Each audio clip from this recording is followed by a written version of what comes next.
All right, let's jump right in. So far, we've been talking about private victory, mastering ourselves. But now we're shifting gears into the public victory habits. And it all kicks off with habit 4, think win-win. Now, this isn't just some negotiation tactic, it's a whole philosophy for how we deal with other people. It's really the core of interpersonal leadership. Just think about that for a second. From the time we're kids in sports to our jobs as adults, so much of our life is framed as a competition, right? It's like this big race where, for you to win, somebody else has to lose. But this quote really forces us to question that whole mindset. I mean, what if our most important relationships, with our family, our friends, our team at work, what if they weren't about beating the other person at all? And this story just captures that competitive mindset perfectly. Kofi tells this great story about a company president who was complaining that his team wouldn't cooperate. But then, he pulls back a curtain in his office. And what's there? A giant chart with all his managers drawn as racehorses galloping towards a finish line. The prize? A trip to Bermuda for the one winner. The system itself was just screaming, only one of you can win. He wanted a win-win culture, but he was rewarding win-lose behavior.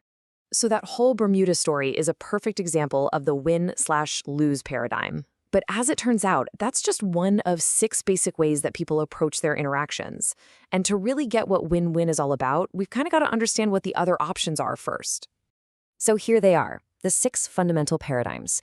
Of course, you've got win-win, which is the ideal we're shooting for. Then you have its direct opposite, win-lose. But there are also these other kind of dysfunctional approaches. There's lose-win. That's basically being a doormat. And then there's lose-lose, which is just a downward spiral where everybody gets hurt. Then you have people who just think win, meaning they're going to get what they want and they honestly don't care what happens to you. And finally, there's this really powerful evolution, win-win or no deal. It basically means, hey, if we can't find a solution that works great for both of us, then we just agree to disagree respectfully and walk away. No hard feelings. Let's put the 2 most common broken approaches side by side. On one hand, you've got win/lose. That's your classic authoritarian style. It's all about using your power, your position, whatever you've got to get your way. On the other hand, you've got lose/win. This is where you just give in all the time. It might look nice from the outside, but what's really happening is you're burying your own feelings, and that just builds up resentment that will poison the relationship later on. Neither of these is sustainable. And this, right here, this illustrates the huge mental shift we're talking about. Do you see life as a competitive arena or a cooperative one? The whole win/lose paradigm is built on what's called a scarcity mentality, the idea that there's only one pie, and if you get a bigger piece, that means less for me. But win-win, that's built on the idea that there's plenty for everybody. We can just work together to bake a bigger pie. Okay, so let's really dig into this philosophy. What does it actually mean to think win-win? Because let me tell you, it's a lot more than just being nice or splitting the difference. Here we go. This is the core definition, and I want you to notice those key words, frame of mind and heart. See, it's not just a clever strategy, it's this deep down belief, a genuine desire to find solutions that work for everybody involved. A solution where everyone walks away feeling good about the outcome because it truly benefits them too.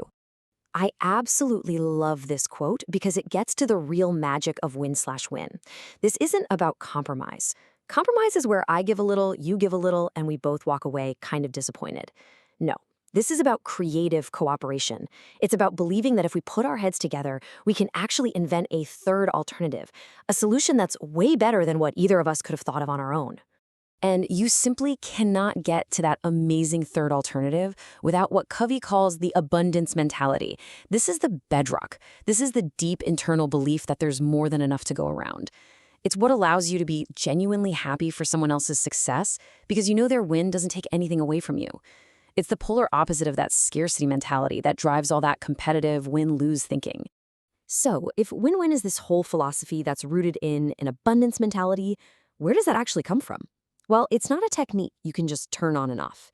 It flows directly from who you are, from your character. This model from the book shows how it all stacks up.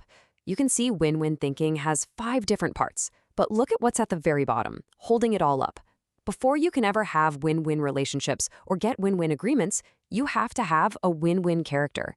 It is the absolute foundation. Everything else is built on top of it. So Covey breaks it down into 3 specific character traits that really form the pillars of this win-win mindset.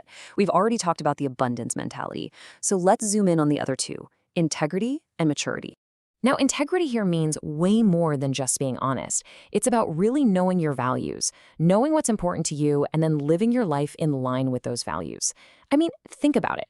If you don't even know what a win looks like for you, how can you possibly create one with somebody else? This kind of self-awareness and self-respect is the bedrock of trust. Okay, this is such a powerful way to think about maturity. It's not about how old you are, it's about a balance. Courage is having the guts to say what you think and go for what you want. Consideration is having the empathy to respect what the other person thinks and wants. You've got to have both. If that balance is off, win-win is impossible. And this table just lays it out so clearly. Look, if you've got high courage but low consideration for others, you're operating in win/lose. You're a bully. What if you have low courage but tons of consideration? Well, that's lose-win. You're a doormat. It is only when you combine high courage with high consideration that you get to that sweet spot, the win/win paradigm. So we have the character foundation. Great, but how do we build the kind of relationships where win/win can actually happen? Well, this leads us to one of the most powerful metaphors in the whole book, the emotional bank account. Just imagine that every single one of your relationships has an invisible bank account. But the currency in this account isn't money, it's trust. When the trust balance is high, communication is easy, it's smooth, it's effective.